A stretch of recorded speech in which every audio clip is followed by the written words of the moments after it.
Después de recibir el premio Rodolfo Walsh aquí en la Facultad de Periodismo de La Plata, el vicepresidente de Bolivia, Álvaro García Linera, al agradecer dijo que era un momento malo para América Latina, no es un buen momento para América Latina, pero no es lo único que dijo. Dijo que tampoco había que hacer una antología del llanto, tampoco centrarse en el llanto.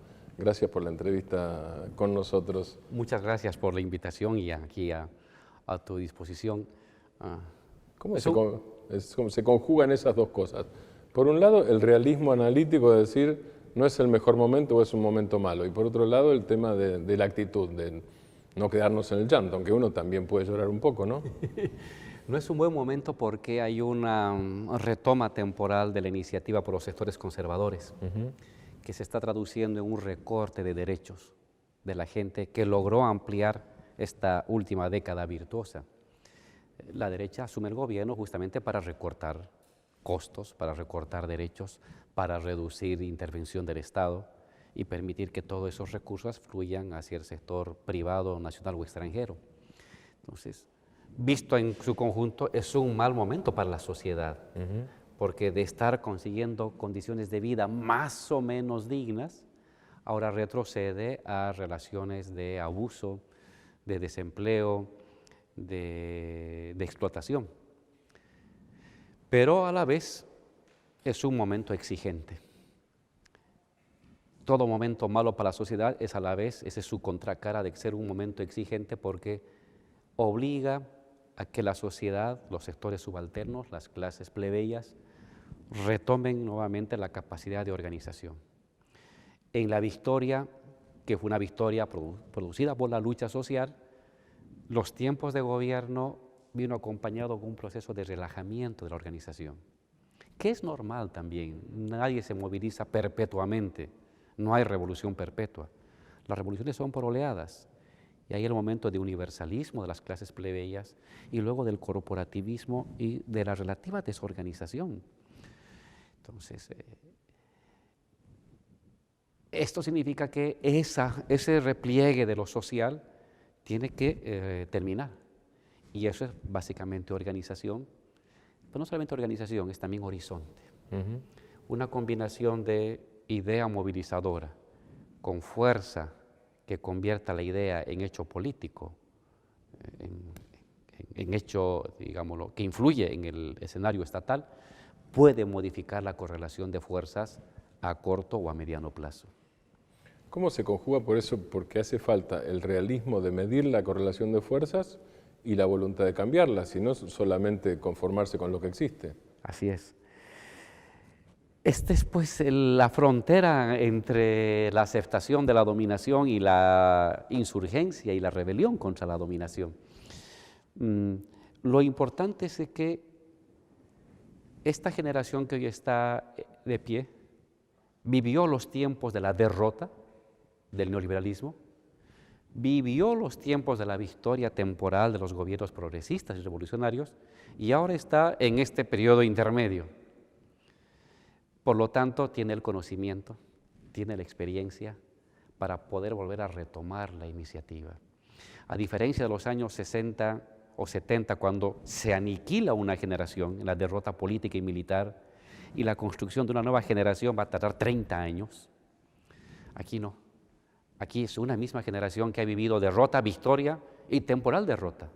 Y por lo tanto puede tener el conocimiento, la habilidad táctica, la capacidad de construcción de ideas, fuerza, como para volver a retomar la iniciativa. Y si no hacemos eso, este periodo de retoma parcial de iniciativa de la derecha puede extenderse y puede ampliarse a otros países de América Latina, lo que sin duda significaría una catástrofe porque, como ya lo estamos viendo allá donde triunfa la derecha es recorte de lo social, recorte del Estado, recorte de derechos y por lo tanto recorte del bienestar de la población, que fue lo que se logró en estos 10 años virtuosos de gobiernos progresistas. ¿Qué le cambia a Bolivia cuando ustedes miran el gobierno interino o usurpador, según dice el Partido de los Trabajadores en Brasil, pongamos el nombre que quieran, de Michel Temer, y el gobierno de Mauricio Macri en la Argentina. Digo, obviamente no solo son pensamientos distintos, sino contrarios. Digo, no cómo analizan de Bolivia, sino qué sienten y qué perciben ya en términos concretos que les cambia a ustedes en términos de los intereses del pueblo boliviano. En términos de nuestras relaciones estatales, somos muy respetuosos de las decisiones que toman los pueblos y nos vamos a esforzar para que los vínculos comerciales y diplomáticos se mantengan muy fluidos y en el marco del respeto y la colaboración. Pero en perspectiva continental y en perspectiva histórica, la situación es preocupante. La situación es preocupante porque lo que fue un momento brillante de no solamente gobiernos progresistas que colocaron por delante la temática social, fueron gobiernos sociales. Y por lo tanto el retroceso es un retroceso de las conquistas sociales de la población, sino que además hay una ralentización o hay un congelamiento y en algunos casos un retroceso en términos de la perspectiva de la acción continental. Junto con lo social, el continente ha experimentado los 10 años que va del 2000 al 2000, del 2004 al 2014, 2015, el momento más avanzado de integración y de mirada autónoma continental. Antes veíamos el continente apadrinados, con un padrino o con un tutor o con un padrastro que nos decía lo que se tenía que hacer y lo que no se tenía que hacer. Y estos 10 años, estos 15 años hemos experimentado algo muy distinto, con problemas, con dificultades, con lentitudes que muchas veces hemos llamado la atención. Es el continente que comienza a mirarse a sí mismo y dice, bueno, ¿cuál es nuestro horizonte? Y esto tiene una importancia extraordinaria, justamente ahorita conversábamos, porque si no tenemos la capacidad de mirarnos continentalmente, cada país por sí solo, en este contexto mundial, va a ser presa de las intervenciones, de las influencias, de las manipulaciones de los más poderosos del mundo. Siempre fue así y hoy corremos el riesgo de que se vuelva a repetir. Entonces, 10 años sirvieron para reflexionar la posibilidad de actuar como continente plurinacional, respetuoso de las soberanías nacionales, pero con un segundo piso de instituciones jurídicas, económicas, culturales, financieras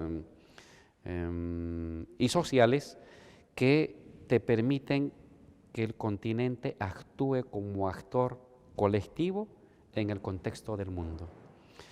Yo soy un convencido que si no avanzamos en este escenario de plantearnos nuestro accionar como Estado continental, plurinacional, pero Estado continental, la historia latinoamericana se va a repetir, la historia pasada latinoamericana se va a repetir de ser un continente permanentemente maltratado por los grandes poderes planetarios. Es un tema de correlación de fuerzas, no es un tema moral.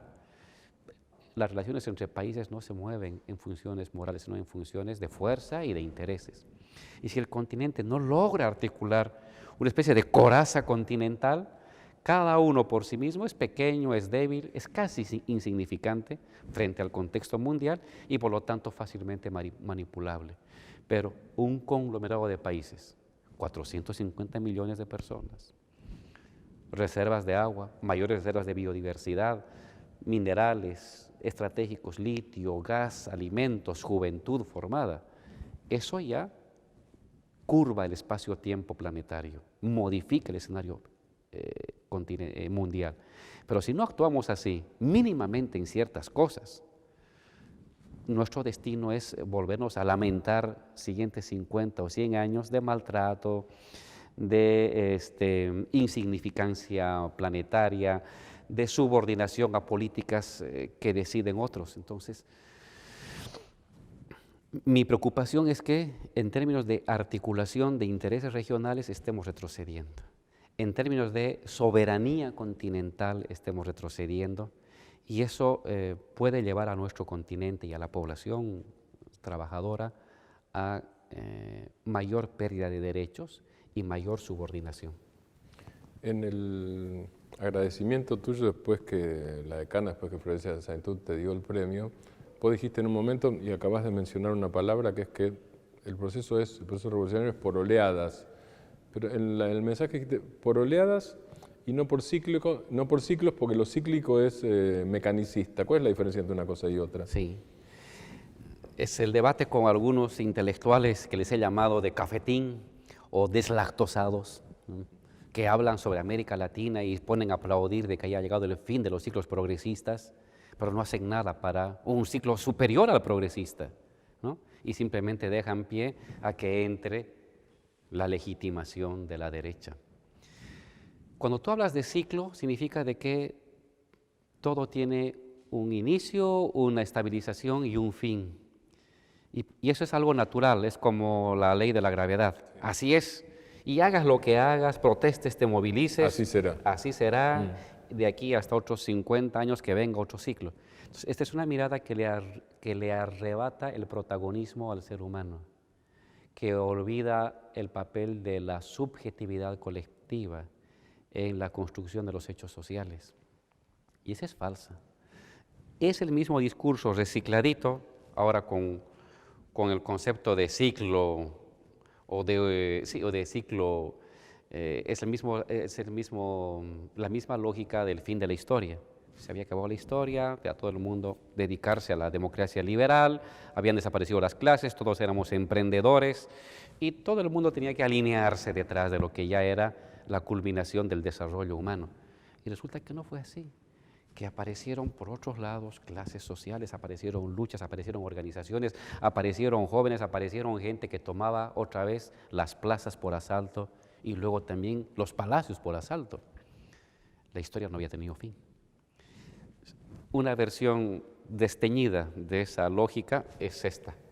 Así como los querían inmovilizar y decir, la historia llegó a su fin, hagas lo que hagas, no has de poder cambiar el destino de la historia. Ahora te dicen lo mismo, pero de manera más desteñida y menos lúcida.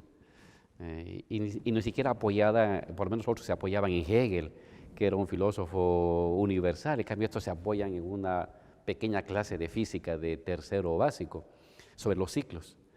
Frente a eso, lo que reivindicamos es la lógica de los flujos, las oleadas, ¿no? Que es un poco la experiencia que uno también adquiere en la vida.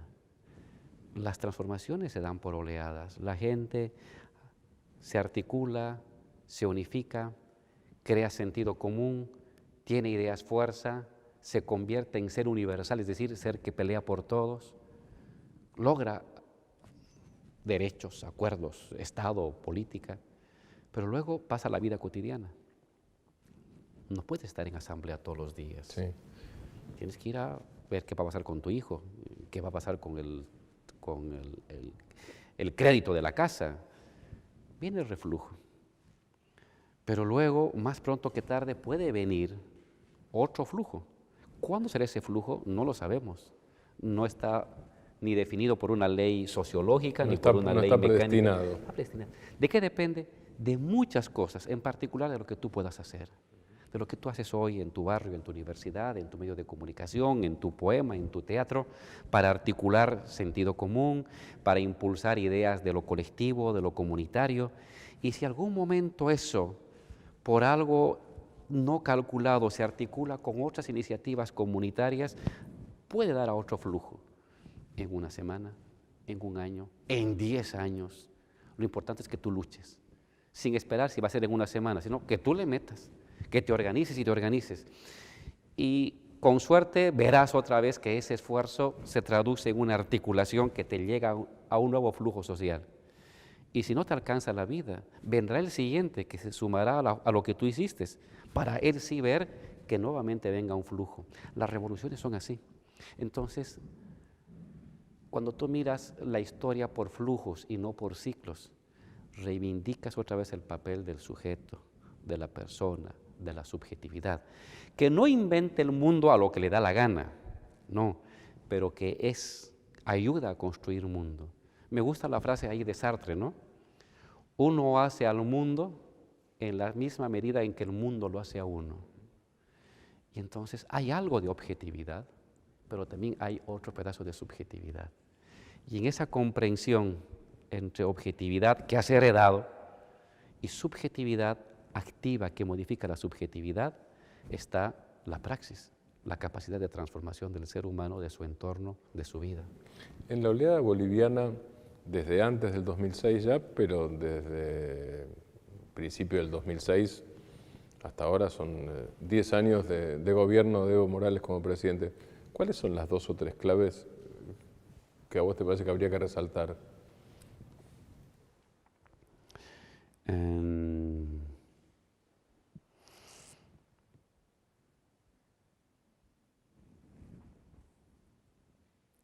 La primera, que toda victoria política es precedida por una victoria cultural. Que la victoria de los subalternos, electoral, política o militar, llegado el caso, como cuando enfrentamos el golpe separatista aquí en Bolivia, estuvo precedida por una larga victoria cultural que se trabajó y labró en los distintos espacios de la opinión pública, medios de comunicación, periódicos, universidades, sindicatos, gremios, barrios. Hubo un sentido común que se fue apoderando de las personas, basado en la idea de soberanía, de igualdad entre pueblos y naciones indígenas, de participación, que llevó a la gente a desplegar creatividad e iniciativa en torno a un fin posible.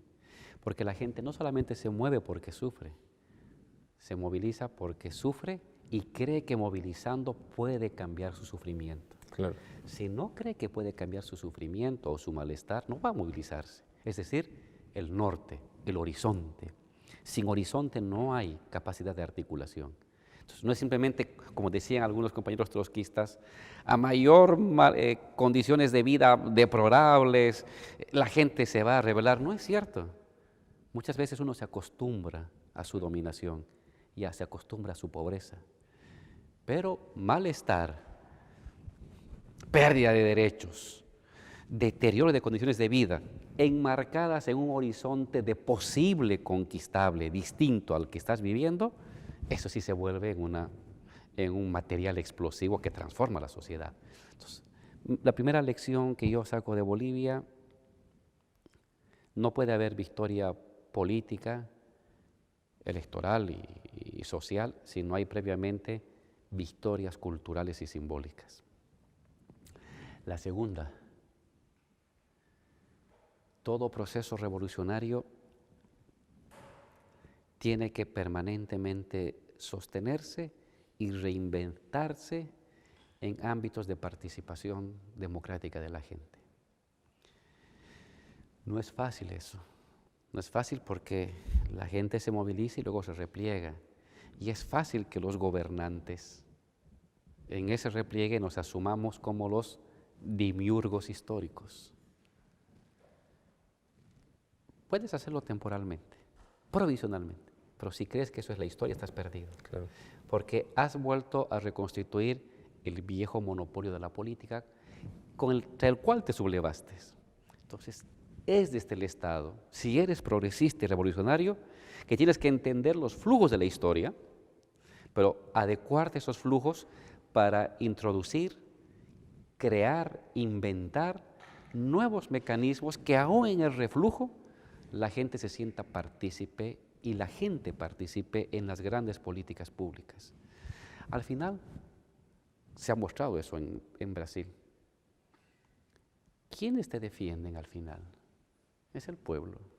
No te van a salir a defender los empresarios. Puedes hacer muchas cosas para ellos. Pero al final, cuando las papas queman, cuando los conflictos y cuando las condiciones se reducen, cuando el excedente se achica, quien ha de salir a pelear por lo que considera que es su proceso es la gente del pueblo. Es la ama de casa, es el joven, es el obrero, es el desocupado, es el sindicalista. Y si tú no has incorporado por métodos innovativos en la decisión y en la participación, te va a ver en problemas y te va a dejar solo. Claro, porque tú lo dejaste solo anteriormente. No es una venganza, simplemente es el resultado de tu acción. Si tú abandonaste la consulta con la sociedad, si tú no le preguntaste cuando tú tengas problemas, ¿por qué va a venir a ayudarte si tú ya lo habías abandonado antes? La segunda lección: un proceso revolucionario se mantiene sobre la permanente innovación y transformación de formas participativas de la sociedad en la toma de decisiones. Una es cuando tomas el Palacio de Invierno por asalto. Sí, es una forma masiva, plebeya, cuasi armada e insurreccional. Esa es una forma, pero eso no es permanente. Luego vienen otras formas más reposadas, más locales. Pero uno tiene que tener la habilidad de articular esas otras formas que corresponden al momento de repliegue, pero que también involucran participación. Sin esa red corpuscular de participaciones democráticas, el gobierno revolucionario queda sin base y queda a la deriva. Eso hemos aprendido, yo lo rescato como elemento central. La tercera,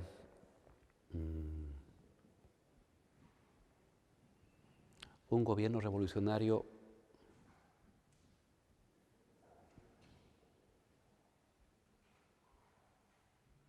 cuando es un proyecto, es una idea, es una voluntad, es un horizonte, es una propuesta. Y entonces todo lo que va a hacer para llegar donde quiere llegar va a radicar en la certidumbre del horizonte que articula y en la capacidad de crear una fuerza de masa en torno a ese horizonte, organización social, sindical. Pero cuando uno es gobierno, a eso que no puedes bajar un solo milímetro, por eso la segunda cosa que decíamos, participación democrática, tienes que incorporarle otra cosa que se vuelve decisiva: gestión económica. No hay posibilidad de continuación, de sostenibilidad o de defensa de un proceso revolucionario si no tiene la capacidad de generar un nivel de bienestar y de crecimiento económico. He pensado mucho últimamente sobre Lenin y la NEP. Y para mí ahí radica la mayor lección de lo que es socialismo, de lo que es la lucha por el comunismo, de lo que es un proceso revolucionario. Si los bolcheviques no tenían la capacidad de satisfacer las necesidades de hambre y de estabilidad de su revolución, todas las otras experiencias, el comunismo de guerra, la abolición del dinero, la toma de fábricas ultra radical, no significaban nada. Y el mismo Lenin decía, a pesar de todo eso, lo único socialista que tenemos es solamente la voluntad de ser socialistas. Es muy fuerte, ¿no? Es muy fuerte. Y la preocupación que le dedicó Lenin al tema de estabilidad económica, relación entre el campesino y el obrero, en función de avances en la economía. Entonces, esto en lo particular para mí, en lo personal, es la mejor lección que he sabido recoger de las experiencias previas para valorar la importancia de lo económico. Cuando uno está fuera de gobierno, valora la organización y el discurso. Claro. Pero cuando uno está en gobierno, más importante que el discurso, no que la organización, que el discurso, es la capacidad de gestión económica. Si hay fallas, todo se derrumba, porque va a aparecer la derecha diciéndote, yo sí puedo administrar mejor la economía, y yo sí te ofrezco una mejor estabilidad. Yo siempre he administrado, yo tengo empresas para mostrarte de que soy capaz, eso te dice la derecha. Y si el gobierno revolucionario no es capaz de mostrar y de sostener la economía, está perdido. Creo que parte de los problemas que estamos enfrentando los gobiernos progresistas en América Latina es el no haber colocado en el puesto de mando a la economía.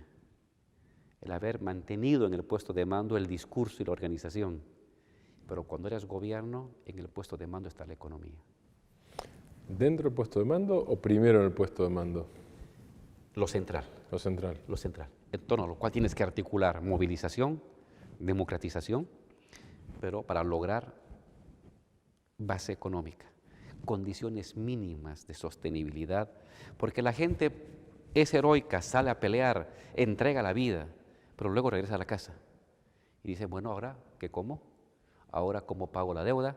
¿Ahora cómo pago la luz? ¿Ahora qué hace mi hijo que ha acabado la formación técnica?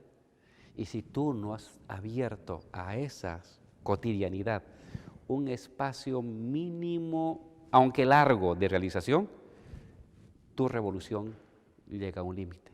Y entonces se genera el caldo de cultivo de un regreso de fuerzas conservadoras que sí te van a hablar de que ellos sí pueden resolver. No lo van a hacer, pero van a alimentar la creencia de que sí pueden hacerlo. Van a fabricar un horizonte, van a tratar de disputar el horizonte, sería eso. Así es. ¿Cómo se hacen esas oleadas, vamos a llamarlo de alguna manera, esas oleadas de nueva política económica? Porque además, digamos, por lo que vos estás diciendo, sería una NEP a cada paso, digamos, casi, no una sola vez en la vida, ¿no es cierto? Bien, hacerla hoy con baja de precios de commodities y con crisis mundial, supongo que es más difícil, y es más difícil en términos políticos. Sí. Cada país tiene su propia dinámica, pero algo que hemos aprendido nosotros es no confiarte plenamente en el mercado externo, sino trabajar también tu mercado interno. Si nosotros nos hubiéramos confiado solo en el mercado externo, estaríamos en situación de crecimiento negativo nosotros, porque exportación de petróleo negativa y de gas, crecimiento de los minerales negativo. Pero entonces, ¿cómo crece la economía? Porque en paralelo hemos apostado a otras canastas, fundamentalmente mercado interno. Y en el caso de Bolivia, pero se puede aplicar también a otras realidades, la superación de la extrema pobreza y de la pobreza no solamente es un tema de justicia, que tienes que hacerlo, sino para qué estás en el gobierno, sino que también es un tema de dinámica económica, tiene una función económica, porque lo que estás haciendo es expandir la capacidad de gasto de la sociedad. Y en el caso boliviano, pues eso depende de cada país, como la gente gasta entre el 50 y el 55% de su salario en alimento, lo que estás haciendo es promover la economía campesina, la economía intermedia de servicios del mercado interno. No vas a hacer de traer un asado desde Uruguay, lo hará algún excéntrico, pero vas a comprarte el asado o el pollo de fin de semana de aquí, del agricultor que produce en Santa Cruz o en el altiplano. Entonces eso ha dinamizado el mercado interno. Y eso fue una decisión muy sabia de Evo el año 2008.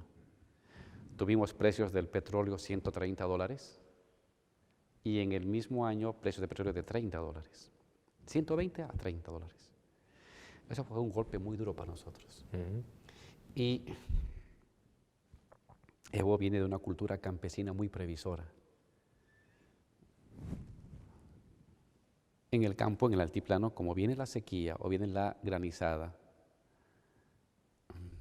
cultivas acá, no cultivas en extensión, cultivas acá, dejas, cultivas acá, dejas, cultivas acá. Si viene la granizada, va a arruinarte esto, pero no se va a salvar este. Si viene la sequía, va a arruinar el que está en la altura, pero va a salvar lo que está en una pequeña hondonada, porque es más húmeda. Entonces, esta lógica de moverte en varios pisos ecológicos, muy campesina andina, es la que Evo ha aplicado en la gestión de gobierno. Vamos a meterle al gas, sí, produzcamos más gas, perfecto. ¿Y si falla? Entonces metámosle a la electricidad, metámosle también a la agricultura, metámosle también al tema del litio.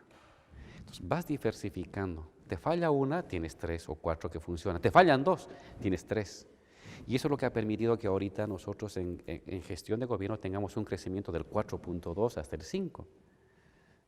Estamos compitiendo con Perú, una economía de libre mercado absoluta. Es un país que está bajo control del empresariado chileno y extranjero. Sí. Tiene mar. Nosotros si tuviéramos mar creceríamos 2% más. Nuestro crecimiento ahorita debería ser del 6.4%, según el Banco Mundial, que establece esta influencia del mar para un país. Entonces, el que hayamos diversificado en varios pisos ecológicos, entre comillas, las políticas públicas nos ha permitido que falla un motor, te funcionan otros 4 motores que son básicamente del mercado interno, y una vez de que superemos esta etapa de ampliación del consumo de las clases más pobres, y ya tienes en funcionamiento otros motores, energía eléctrica, tienes litio e industrialización de la agricultura.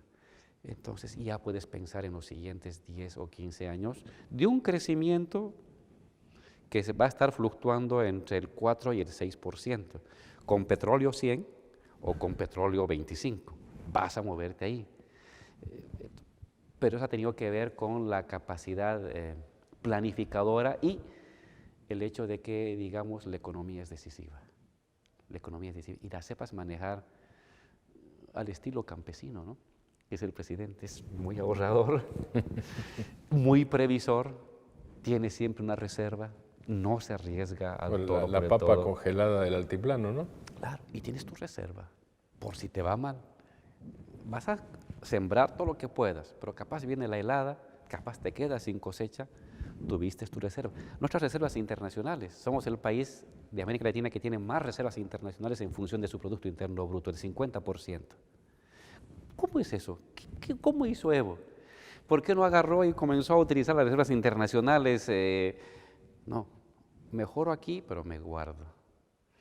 Invierto aquí, pero tengo mi reserva. Y cuando vino la caída de los precios internacionales y dejó de ingresar la misma cantidad de dinero al Estado, pero aumentó la inversión, pues teníamos la reserva internacional, teníamos la pirgua andina, que es para los momentos en que te va mal en la cosecha actual. Entonces yo creo que esta combinación entre experiencia campesina llevada a la gestión de Estado y cierta reflexión sobre los procesos mundiales se han combinado para que hoy día en Bolivia, pese a las dificultades, mantenga una tasa de crecimiento bastante alta, si lo tomamos en cuenta en el contexto internacional. Quiero hacerte una última pregunta sobre un tema que analizaste muchas veces, que es la cuestión de la corrupción. No tanto, vos hablaste de corrupción institucionalizada, esas fueron tus palabras, pero no solamente sobre eso, y no solamente sobre los discursos armados por las fuerzas conservadoras en torno al tema, sino del cuidado propio. Entonces, por ejemplo, Pepe Mujica dice, uno tiene que sentarse a cualquier mesa, pero debe darse cuenta cuando la mesa no es suya. Y cuál es la propia, que es muy parecido a lo que vos decías antes de quiénes son los que te apoyan cuando estás mal, ¿no es cierto? En estos términos, ¿cómo se jugó, se juega en Bolivia los riesgos de la corrupción propia, ya no del discurso ajeno?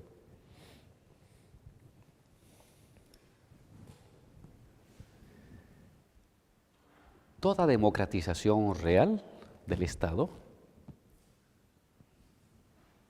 siempre va a tener el riesgo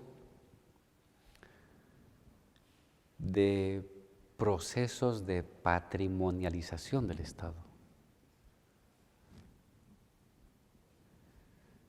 El Estado siempre funciona como patrimonio de las clases dominantes, como una prolongación de la familia. Y eso lo consideran como lo normal y la meritocracia. Pero cuando uno estudia sociológicamente cómo se distribuyen los accesos a los méritos, está claro que eso está definido en función de tu condición de clase y de tu apellido, en el caso de Bolivia, pero le llaman meritocracia. La gente se rebela contra eso, se subleva, dice, no, eso es indigno, esa forma de utilizar lo público en beneficio de lo privado. El neoliberalismo es el paradigma de la patrimonialización del Estado, porque es agarrar lo que es de todos y utilizarlo para tus amigotes. mejor si es tu cuñado, mejor si es tu esposa que tiene amigos accionistas en el extranjero. Cuando viene la sociedad y irrumpe en el ejercicio del Estado, lo hace en función de universalidad, de proyectos universales. Pero luego se vuelve funcionario público. Es el dirigente sindical que se vuelve funcionario. Es el compañero militante que luego aparece como ministro o aparece como parlamentario. Y en ese momento sale de su control social y entra en el ámbito estatal. Y no es normal, pero es altamente probable que busque repetir en ese espacio al que por primera vez en 20 generaciones alguien de su familia logra, y al estar separado de su control social, diga, nunca más alguien de mi familia va a estar donde está. Y si jalo un poquito, aprovecharé alguito. Ese tipo de razonamiento no es raro que se dé. Y por eso nosotros sociológicamente lo hemos analizado, pero políticamente es catastrófico, porque puede dar lugar a una especie de democratización de la corrupción. Parece ser que es un proceso que acompaña a todas las revoluciones. No me he fijado bien qué pasó en Rusia, no me he fijado bien qué pasó en China o qué pasó en Cuba, pero por la experiencia que yo veo en Bolivia y el proceder de la gente, es el campesino, es el dirigente obrero peleador que caminaba, que acostumbrado a los sacrificios más extremos, y un día para el otro se vuelve ministro. Y de él dependen 500 funcionarios y la definición de 600 millones de dólares en programa. Dice, ¿y qué tal si contrato aquí a mi cuñado? Y comienza esta microcorrupción. Eso se ha dado. Una especie de democratización de la microcorrupción. La pregunta es, ¿qué haces tú ahí? Puedes asumir la actitud de decir, pucha, es parte de la, digamos, de la condición humana. De la condición humana y, digamos, Sí. del resarcimiento histórico. Claro, también. Pero no. Dices, no puedes. ¿Por qué? No solamente porque es un hecho delictivo, por ley, sino fundamentalmente es un hecho que te corroe la moral. Y tu única fuerza, la única fuerza que uno tiene cuando viene de abajo es su fuerza moral. Evo y los sindicatos no tienen dinero, no tienen patrocinio extranjero. ¿Qué tienen? Su fuerza moral. Su fuerza moral lo que los ha convertido en el núcleo que simboliza una época y una voluntad colectiva de cambio. Entonces, ante una tolerancia, es parte del resarcimiento histórico de los oprimidos. Si te vuelves tolerante, pierdes tu fuerza moral. Y ahí tuvo que darse el combate. Nosotros hemos tenido que tomar decisiones muy fuertes que no se han dado, creo que en ningún gobierno de América Latina, y mucho menos de la derecha. Hemos tenido que meter a la cárcel al jefe del partido político, Santos Ramírez, que era después de Evo el segundo. El presidente de IPFB también, ¿no? Él era el presidente de IPFB, Sí, claro. a la cárcel. Hemos tenido que meter a 2 exministras a la cárcel, 2 exministras compañeras nuestras, maravillosas, de lucha, de las cuales estamos seguros que no han tocado un solo centavo, pero fueron permisivas a un mal manejo del dinero. Ellas son incorruptibles, pero permitieron. ¿En qué país de América Latina, en gestión de gobierno, exministros están en la cárcel? Tenemos un ex alcalde de la segunda ciudad más importante de Bolivia, del Alto, en la cárcel. Si no hacíamos eso, y si no hacemos eso, corremos el riesgo de perder lo único que tiene un proceso revolucionario, su fuerza moral. Su fuerza moral. Ha sido muy doloroso, ha sido el aprendizaje. Hemos encontrado que ¿qué estaba sucediendo? Que de parte de los compañeros no había el suficiente control. Y había esta especie de permisividad, ¿no? Son compañeros nuestros, requieren, es poquito dinero, no hago el informe, pero en ese descuido se pone en riesgo tu propia moral. Y si tú no actúas de manera fuerte, golpeándote a ti mismo, porque es tu propia gente, Claro. socialmente lo que haces es perder infinitamente tu fuerza moral, que es lo que te mantiene en pie. Ayer ha salido la última encuesta, Evo, con todo lo que le han atacado del tema del fondo indígena, de la corrupción con dirigentes indígenas, del tema del supuesto hijo. En ciudades capitales, Evo 54% de popularidad. ¿Por qué? ¿Qué ha hecho Evo? Eso, la fuerza moral. Una revolución no puede perder la fuerza moral, que es lo único que tiene para combatir todo tipo de ataque. Entonces, otro de los aprendizajes de una revolución, por muy doloroso que sea, uno tiene que tener la valentía, la fuerza de poderte cortar tú o el dedo infectado o la mano infectada, tú cortártela, no que otros te la corten. Cuando otros te la cortan, te van a meter el cuchillo al corazón y de eso no te vas a poder reponer en una generación. Entonces tú tienes que asumir y tú tienes que cuidarte. Preferible que tú te cortes la mano y cortes lo que se está comenzando a podrir por decisión tuya, porque así mantienes la fuerza moral de tus principios con los cuales llegaste al poder. Pero si tú, por cuidar lo que te pertenece, parte de tu cuerpo, eres permisivo con lo que se está pudriendo en tu cuerpo, otros te van a venir a acabar o la putrefacción va a alcanzar hasta tu propio cuerpo. Entonces, ahí estás perdido. ¿Qué decirte? Lo que yo aprendo de esto,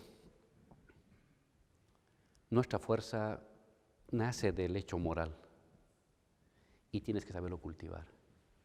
Y si no lo cultivas y no lo refrendas y no lo muestras continuamente, la derecha se va a venir con todo en esta política moralista, ¿no? Que te echa en cara.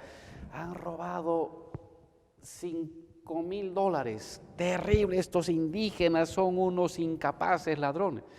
Ellos se robaban $20 millones o $40 millones o $100 millones, nadie decía nada, pero desaparecieron 5,000 o 100,000, se desgarran las vestiduras. No importa, es parte de la guerra. Nadie puede levantarte el dedo y decirte que te has levantado $1. No pueden decirte que te has levantado $1, ni medio dólar, ni medio boliviano, ni medio peso argentino. Si eso sucede, vas a perder, porque se te van a venir toda la jauría moralizante de la sociedad para descalificarte, y si pierdes moralmente, pierdes generacionalmente. La peor derrota de un revolucionario es la derrota moral. Puedes perder en elecciones, puedes perder militarmente, puedes perder la vida, pero sigue en pie tu principio y tu credibilidad. Cuando pierdes la moral, ya no te levantas. Va a ser otra generación, va a ser otro líder el que va a poder levantarse, pero tú ya no. Entonces tienes que proteger, así como en gestión económica lo fundamental es la economía, pero en gestión estatal la economía es lo fundamental, en preservación de tu liderazgo, lo fundamental es tu fuerza moral.